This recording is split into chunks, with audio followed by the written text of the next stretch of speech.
ये जो वज़ीर आला सिंध ने सवाल किया है, यही सवाल अब हम करने जा रहे हैं। हमारे साथ मौजूद हैं रिपोर्टर सिंध लाला असद पठान। लाला असद, बहुत शुक्रिया, अस्सलाम वालेकुम, गुड मॉर्निंग।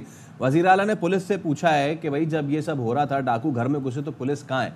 आप हमें बताइए, कहाँ है पुलिस? फैसल, वज़ीर आला सिंध को खुद को पता है कि पुलिस वीवीआईपी ड्यूटीज़ पे है। पुलिस जो है वो तमाम जजेस की, ब्यूरोक्रेट्स की, पॉलिटिशियंस की हिफाजत के लिए मामूर है। आम लोगों की हिफाजत के लिए पुलिस मामूर नहीं है।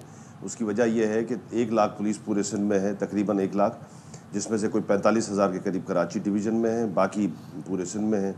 तो अब अगरचे 25 लाख 30 लाख के डिस्ट्रिक्ट पर आप पुलिस की तादाद रखेंगे 2000 और उसमें से 1200-1300 वीवीआईपी ड्यूटीज़ पर मामूर होंगे, तो बाकी 600-700 पुलिस वालों से आप क्या अमन अमान को टैकल कर पाएंगे? क्या सारी रात की पेट्रोलिंग होगी? ये बात वज़ीर आला सिंध को भी समझ में आनी चाहिए।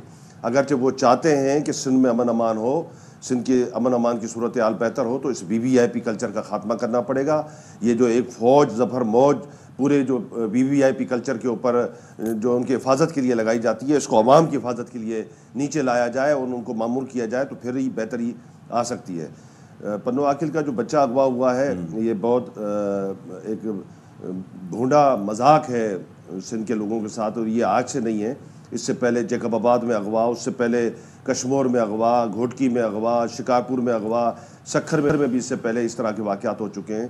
जब मासूम बच्चे आपके महफूज नहीं हैं, तो आप ये समझें कि सिंध के लोग जो सिंध में सखर और इस पूरे डिवीज़न में या पूरे पाकिस्तान में जो फैमिलीज़ और बिलखुसूस जो माएँ हैं, वो किस ट्रॉमा से गुजर रही होंगी जब वो ये न्यूज़ वो देखती होंगी कि किसी का भी बच्चा किसी भी इलाके में महफूज नहीं है, उनको अगवा कर लिया जाता है। तो ये गवर्नमेंट की बहुत बड़ी रिस्पॉन्सिबिलिटी है, न सिर्फ गवर्नमेंट की, तमाम लॉ एंड ऑर्डर नाफिज करने वाली एजेंसीज़ की और फोर्सेस की, कि इस तरह के तमाम जो है वो ब्लैक शीप्स के ख़िलाफ़ सख्त से सख्त ऑपरेशन किया जाए और इनका कला कमा किया जाए। और इनको ये जो आज दंदनाते फिर रहे हैं, उसका सबसे बुनियादी इशू ये है कि हमारा क्रिमिनल जस्टिस सिस्टम फेल हो चुका है। हमारा क्रिमिनल जस्टिस सिस्टम फेल होने की वजह से इन जितने भी जराइम पेशा अफराद हैं, उनको अदालतों से सज़ाएँ नहीं होती और वो बासानी वहाँ से ज़मानतों पर रिहा हो जाते हैं और दोबारा जाकर वो अपने गिरोह तश्कील देते हैं और उन गिरोहों के ज़रिए इस तरह की वारदातें करते हैं। और आजकल तो ये सूरत हाल बनी हुई है कि कच्चे का पूरा इलाका नो-गो एरिया बना हुआ है स्टेट के लिए, रियासत के लिए। तो ये एक बहुत बड़ा क्वेश्चन मार्क है रियासत के लिए कि अगर इसी तरह बच्चे अगवा होते रहे और लोग अगवा होते रहे तो रियासत कहाँ खड़ी होगी? आपने रियासत की बात की, कई बयानात आते हैं, रियासत की रिट को चैलेंज नहीं होने दिया जाएगा, रियासत की रिट को कोई चैलेंज नहीं कर सकता। रियासत ने अपनी पूरी ताकत दिखाई, पुलिस ने कहा कि हमारे पास असला नहीं है, रेंजर्स जो है वो भी अब शामिल हो गई, फिर पुलिस ने कहा हमारे पास मिलिट्री ग्रेड असला नहीं है, उनको उसकी भी प्रोविजन के मामलात हो गए हैं।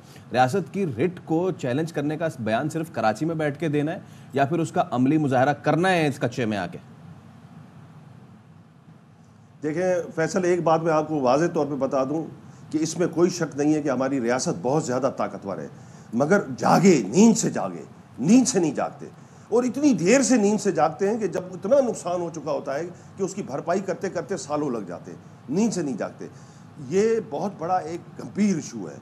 यानी पाकिस्तान के लोग एक तरफ महंगाई में पिस रहे हैं, एक तरफ बेरोज़गारी में पिस रहे हैं और दूसरी तरफ अमन अमान की इस भोंडी सूरत हाल का भी उनको सामना करना पड़ रहा है कि एक तरफ वो अपने बच्चों के पेट की आग बुझाने के लिए मेहनत और मजदूरी करने के लिए तरस रहे हैं और वो उनको प्रॉपर मिलती नहीं है, और दूसरी तरफ उनके बच्चे को अगवा कर लिया जाता है और वो उसके लिए सरगर्दान है कि उसका तावान कहाँ से पूरा करें और ताकि वो अपने बच्चे को वहाँ से निकाल सकें।